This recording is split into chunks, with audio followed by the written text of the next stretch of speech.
Dr. Fikeni, thank you so much for joining us via Skype. Is it hotly contested, or is it a foregone conclusion that John Steenhuisen is running away with this based purely on the following that he has from within the party? It's a foregone conclusion. What is hotly contested is precisely the issue of the future of the DA, as well as the role of black leaders within the DA, knowing that you have seen an exodus of some very prominent leaders and the infighting due to the uncertainty of policy.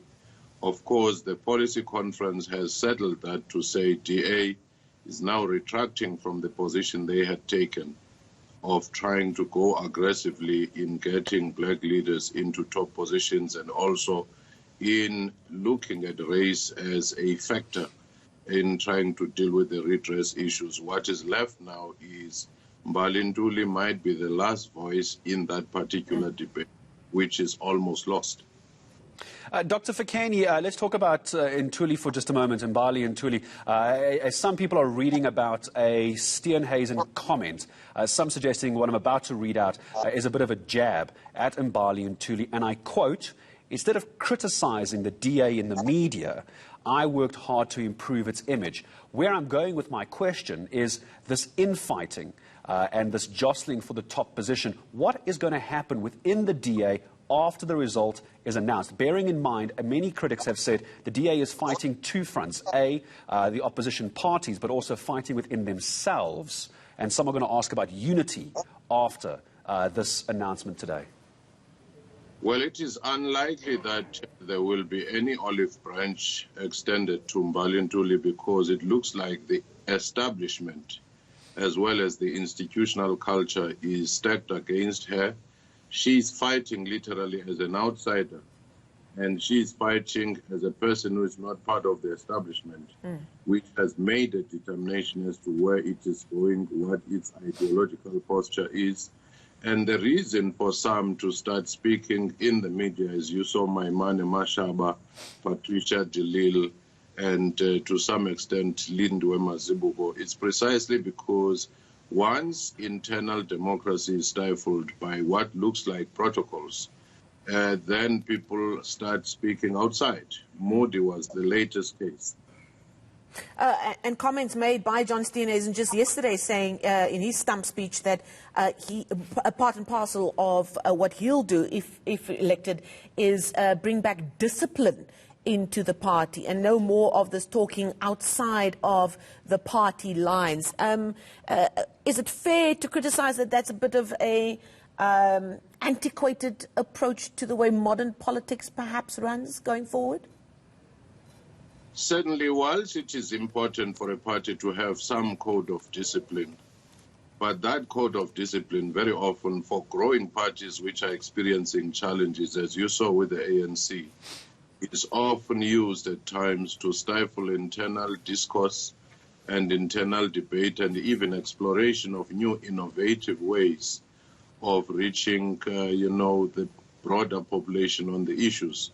So that in itself, as I was saying, internal institutional arrangement, which is strong for the establishment, may not allow for that innovation. But judging by the policy conference, DA has taken a firm decision to return back to where it was, having experimented with this aggressive attraction of young black leaders, and now that having not worked, because as the black constituency grows, as the other constituencies grow, they also have demands on the policy position of the party. I'm curious about your thoughts, Dr. Fikeni, on Mbali and Ntuli putting forward a motion that the party's constitution, the DA's constitution, be amended to create a deputy leader position. That's what she was asking for. It didn't happen. It was outright rejected. So my question is actually two parts. Why would Mbali and Ntuli want that? And then two, why do you think it was rejected? Well, I do think that she may want that in trying to make sure that there is some diversity at the very top with some substance and power. But it was rejected precisely because it might be seen by others as her pursuit to say once she loses, she becomes a candidate for that. and she continues her campaign within the party. But one thing that we're not talking about here is a big question. Will John have the space to act his role out as a leader, or will this be interrupted by the overbearing presence of Helen Zille, who was the leader, who has actually led the charge of changing the ideological and the philosophical position of the party, and which was a reverse of what she had led and started herself.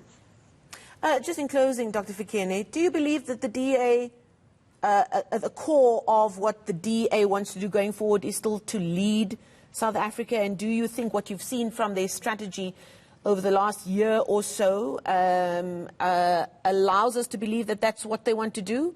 Or do you think this party has decided that they rather just want to shore up the support that they do have and focus on being or continuing to be the biggest opposition? Well, I do think that the latter is the case, that they have decided to just consolidate their traditional constituency, make sure that it is not lost to other parties such as FF+.